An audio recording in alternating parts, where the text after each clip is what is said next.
Bonjour à tous. Avant tout, je vais commencer par saluer et remercier leur présence. Monsieur le préfet des Hautes-Pyrénées,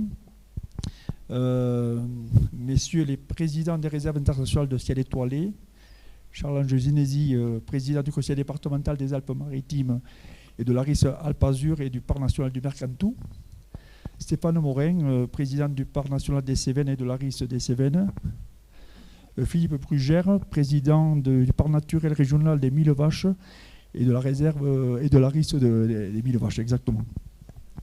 Ainsi bien sûr que toutes leurs équipes.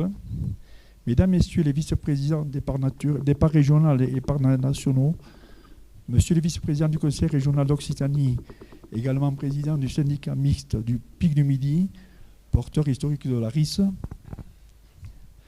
Madame la vice-présidente du conseil départemental des Pyrénées-Atlantiques, Monsieur le président vice-président des syndicats départementaux d'énergie et plus particulièrement Monsieur le président des syndicats départementaux d'énergie des Hautes-Pyrénées, co-gestionnaire de l'ARIS du Pic du Midi, Messieurs les présidents et vice-présidents des comités de communes, Vallée des Gaves, dont le territoire a été un des premiers à engager des actions dans la réduction de la pollution lumineuse.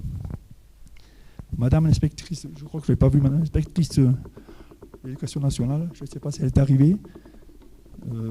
Bon, c'est pas grave. Monsieur le maire de Bagnères de Bigorre, qui nous accueille ici sur sa commune.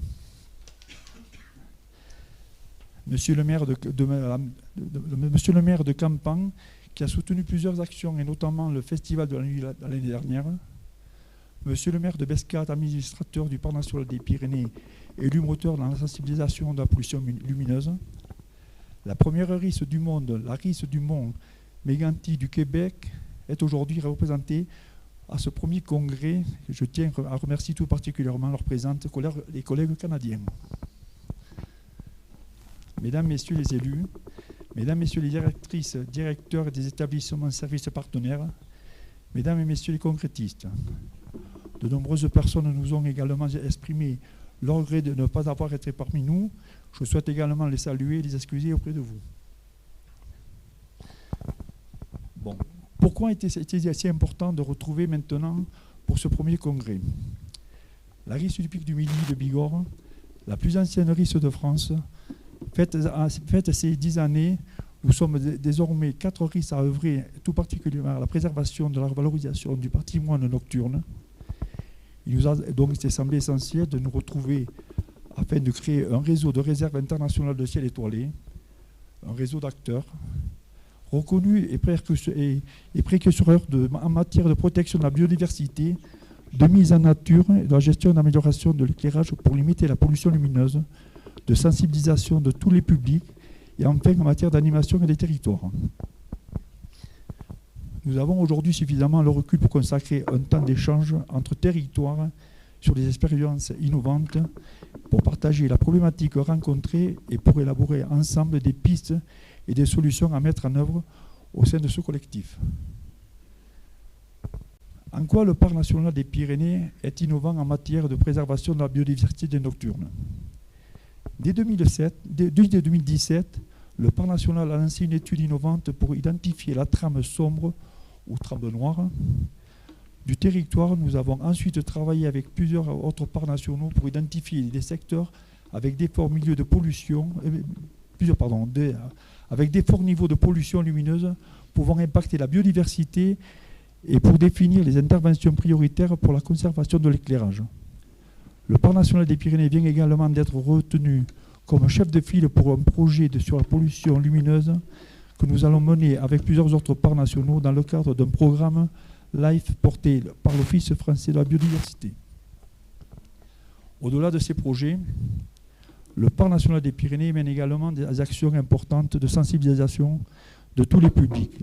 L'année dernière, nous avions organisé le Festival de la Nuit en coopération avec le Parc national des Cévennes et le Parc naturel régional des Conseils du Quercy, qui a rassemblé plus de 1500 personnes. Cette année, c'est la fête du ciel étoilé qui se tiendra vendredi soir à l'issue de ce congrès. Un projet original également a vu le jour pas très loin d'ici. Il regroupe toutes les écoles d'une même vallée. Il s'agit de la création des aires célestes. Les célestes éducatives initié localement sur le principe du label des terres terrestres éducatives de l'Office français de la biodiversité. Près de 140 élèves, enfants, vont ainsi travailler jusqu'à la fin de l'année afin de mieux connaître la faune nocturne, les éclairages de leur village et pour élaborer avec les communes les propositions concrètes pour réduire l'impact de la pollution lumineuse. Quand on sait qu'une grande partie des enfants du monde vivent aujourd'hui sous un ciel dont la pollution ne permet de plus de distinguer la Voie lactée, ce travail d'éducation et de sensibilisation à la nuit nous paraît encore plus essentiel. Pour terminer, adresser mes remerciements à la Fédération des parcs naturels régionaux, à Dark Sky Lab, pour leur collaboration ainsi qu'à l'Université Paul Sabatier pour son accueil au Pic du Midi. Enfin, un grand merci à nos partenaires financiers, publics et privés. Je voudrais tout en particulier citer l'État, l'Office français de la biodiversité, le syndicat départemental de l'énergie des Hautes-Pyrénées, le syndicat mixte du Pic du Midi, le conseil régional Occitanie, le conseil départemental des Hautes-Pyrénées, EDF aussi, pour leur contribution à l'organisation de ce premier congrès.